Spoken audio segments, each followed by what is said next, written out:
Welcome once again to How to Relate to Anyone. Here is Dr. Orv Owens. Well, hello again.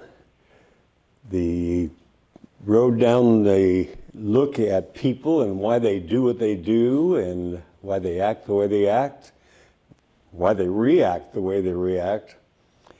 This is another chapter in that story, and we hope that what we'll cover today will give you a better understanding of where people are and why they're there.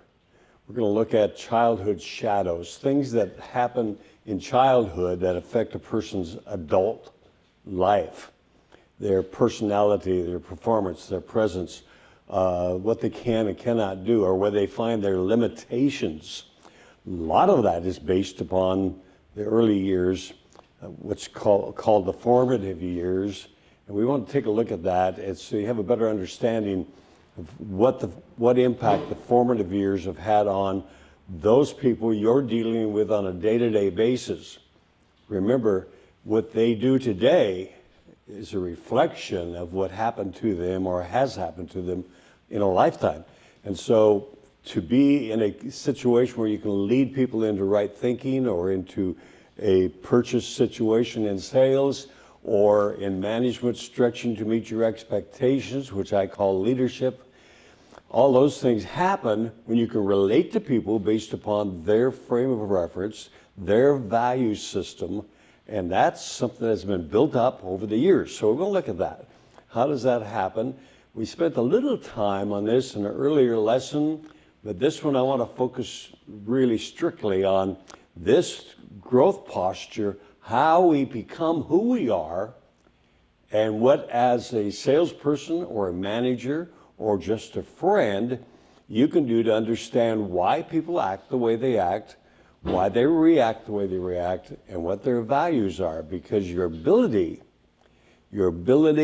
to sell anything has to be based upon building value on the client's value system, not yours.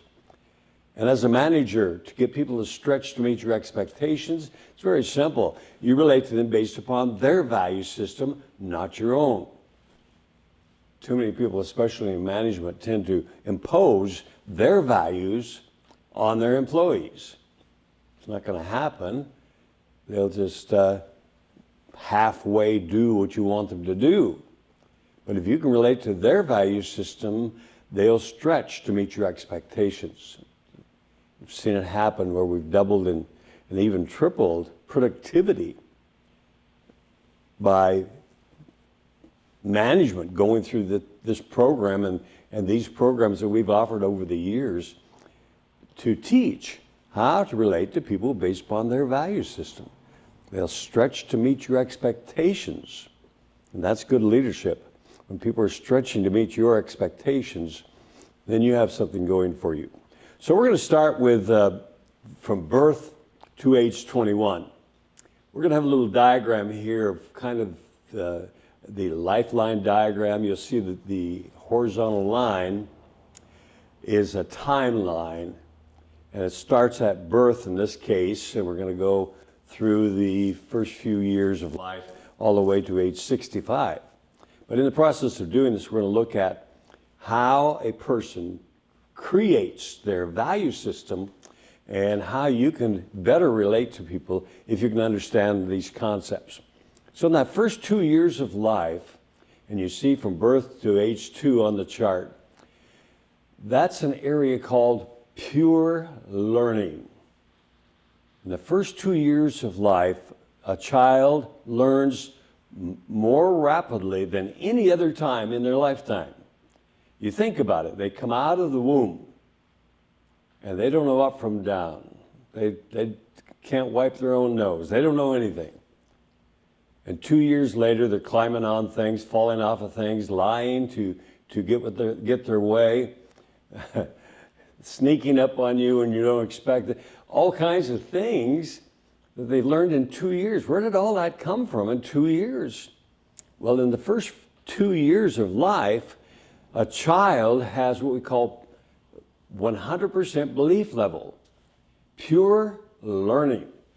The child in that first 2 years believes everything they're told. When the belief level is that high, then the learning curve is high.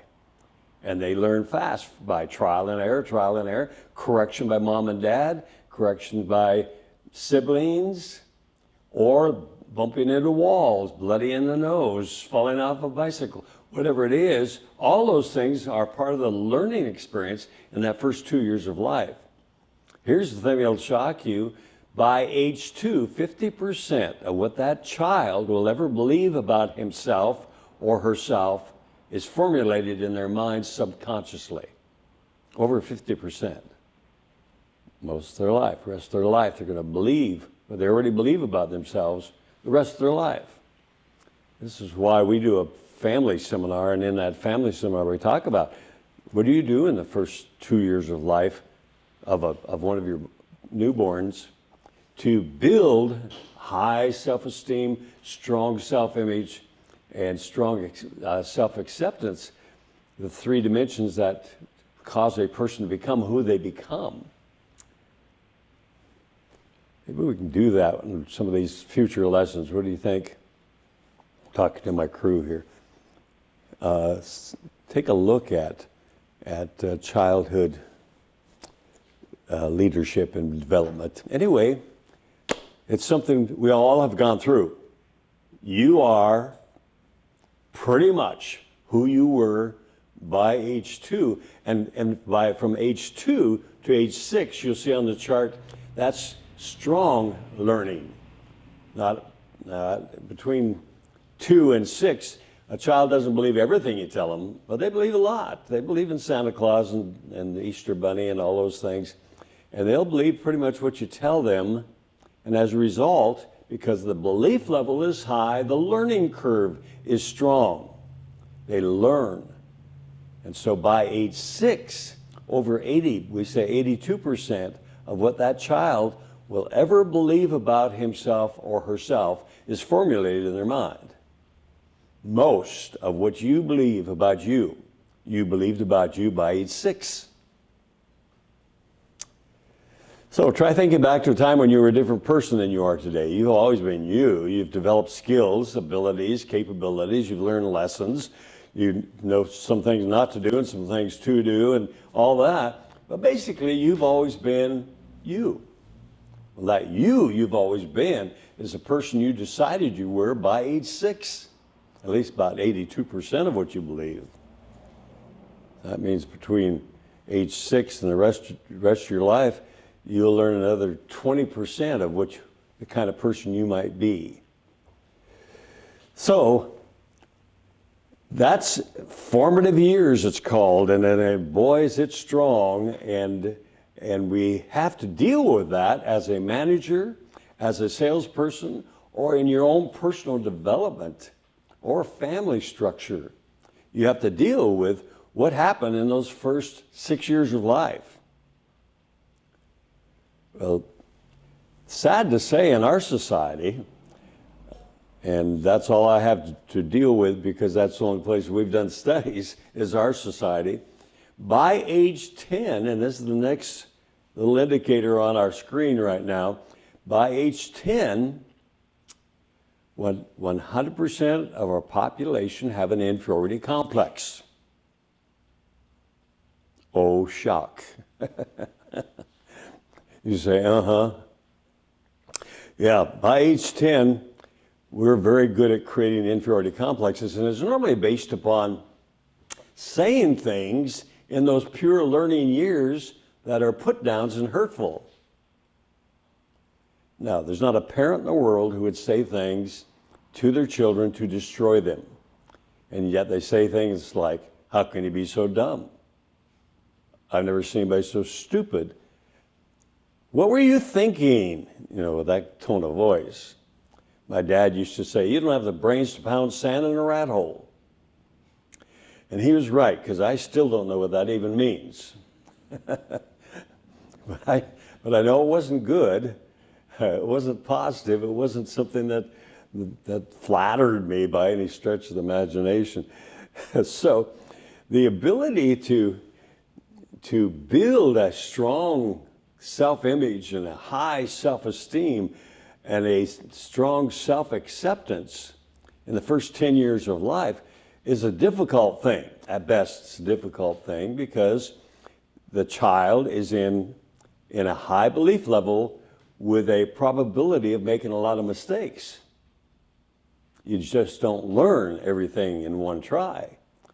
And so because they're making mistakes and they identify some of those mistakes, they come up with this scenario of where their weaknesses lie. I never have been very good at that, always was weak in that area. Oh, I can't sing, I can't carry a tune. Nobody laughs at my jokes. And all those things affect our personality and our performance and our presence, the projection of who we are as a person. What I see and feel and relate to when I meet you is a projection of these facts that were learned and believed and are now projected as who you are as a person.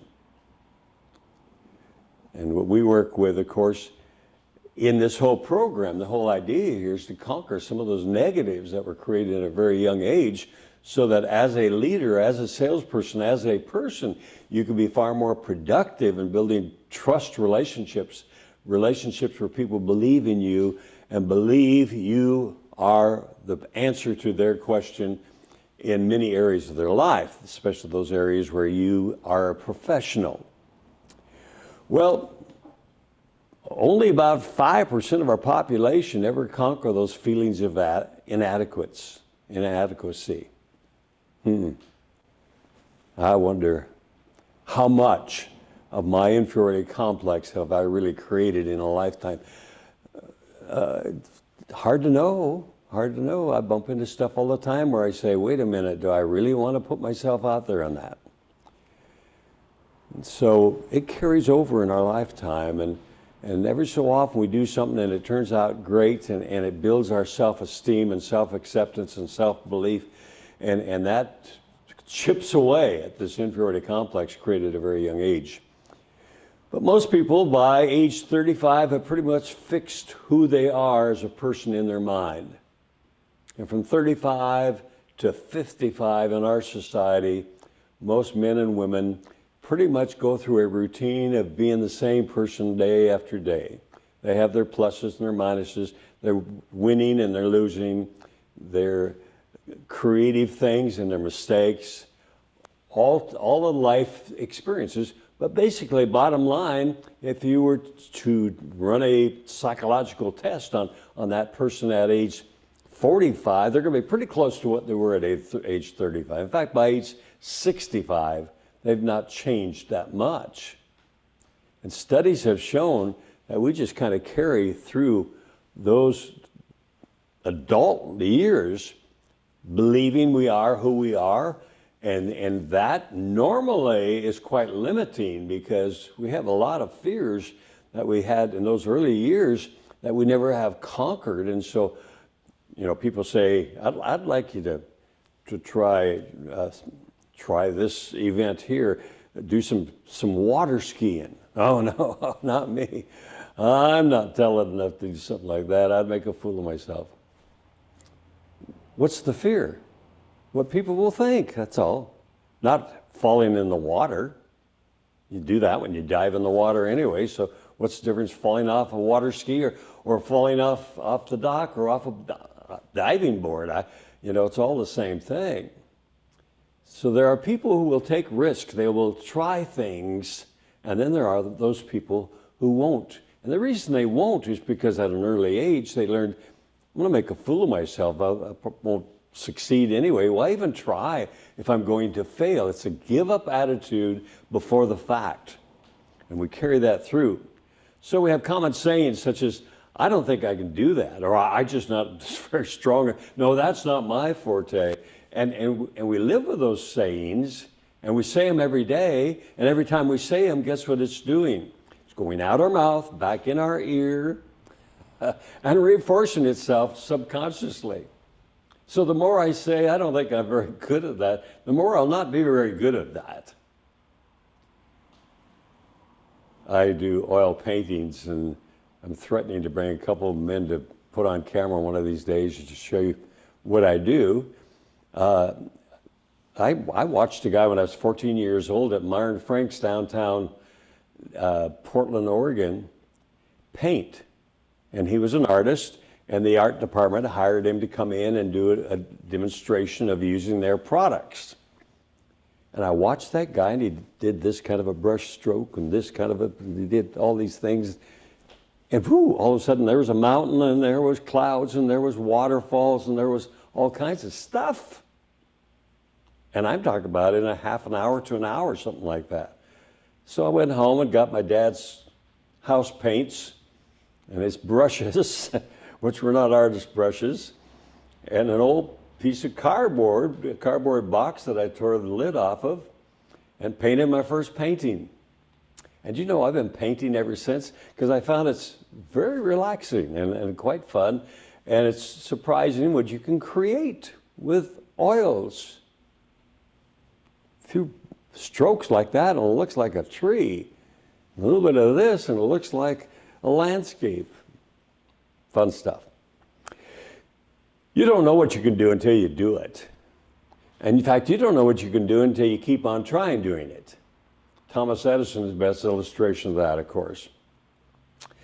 But we don't want to make a fool of ourselves, so we just don't try. Just not going to do it. I majored in music and minored in drama in my undergraduate work. And so all through junior high school and high school, in fact, down into elementary school, I was in plays and in choir and in small groups and in quartets. And all my adult life, I've sung in a Southern Gospel quartet. And we sang with the Oak Ridge Boys and Blackwood Brothers and some of those well-known gospel quartets. We never became well-known, but we had fun for a few years out there doing it. But became part-time and sang once or twice a month in different functions. We'll go into nursing homes and sing to the older folks and sing at any type of celebration. We had a guy turned 80 years old and his wife hired us to come in and sing for his birthday, that kind of stuff. And of course, since it's Southern Gospel, we also sing for churches where they'll have us. And so we've done that. I've been singing a couple times a month all my adult life. And it's, I stand up there and sing bass with the quartet and it's a different world for me. When I pick up a paintbrush, it's a different world for me. You probably have some things that you just go into, and when you go into that mindset, you're not the same person. It's good, it's an escape, and it's also a release. But it's also developing skills, turning natural ability into capabilities. You don't know what you can do until you try it, and try it, and try it, and try it, and try it until you get it the way you want it to look. That might take a couple of years, I don't know. I'm just about ready to start teaching some painting classes where I live, and there's a lot of seniors in our complex, and so I'm going to teach them what I know. Am I a professional artist? Never been paid for any of my paintings. Never been paid to teach. So I don't know, but I paint. If you like what I do, maybe you can do the same thing. In all of these, the fear of failure or looking bad or making a fool of ourselves is what holds us back. You need to be a plunger. That's not what you do the toilet with, but this is the guy who jumps off the high drive. This is the guy who drives the race car, dragster. This is the guy or the gal who will create a beautiful gown and then model it in a fashion show. Not afraid to get out there and show your stuff. I go to art shows a lot because I enjoy seeing what other people are doing. And the artists are right there and they're painting while people are looking at their existing paintings. And they have enough confidence in their art artistic ability that they're not embarrassed to paint in front of people and receive either accolades or criticism, and probably get both. Well, you couldn't walk until you tried. Couldn't ride a bicycle until you got on it and fell down a couple times. And you've never accomplished anything without some trial and error.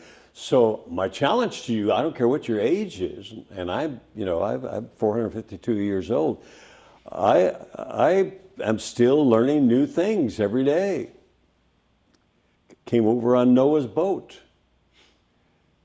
some years back, and I'm still trying. I'm still learning new things, trying new things. There's some things I try and find out that at my age, this body doesn't work quite that well.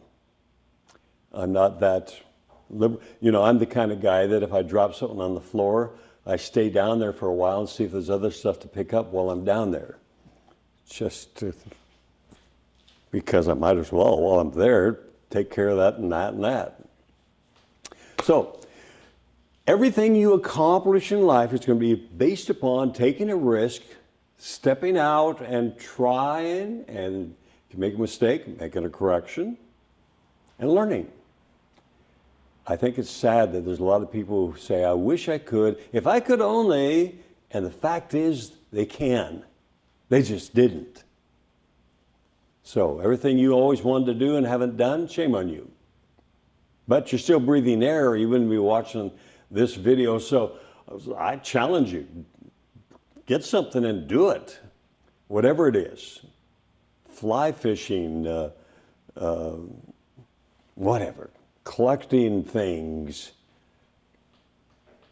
It's amazing what kind of things you can do as a human being that are pleasing to other people, including yourself, and a sense of self-satisfaction because you have turned natural ability into creative capabilities. You have the natural abilities. They're there, lying dormant, a lot of it lying dormant. Psychologists believe we use about 22% of our natural abilities in a lifetime. So there's a lot of room for growth. But you turn those natural abilities into capabilities by trial and error and making corrections. So I challenge you. This is your challenge of the day, challenge of the week. Try something new. I've always wanted to do it. Whether it's rock climbing, knitting, I don't care what it is. Anything that challenges you a little bit and causes you to turn your natural abilities into creative abilities. The natural abilities become part of who you are then. And it brings a lot of joy, and it also brings joy to other people because you're creative. So, what are you going to do? What are you going to do with your life that's a little bit different this week? I challenge you to just make something happen that you've never done before, but always thought about it. Now's the time. Write me a letter. Let me know what you did.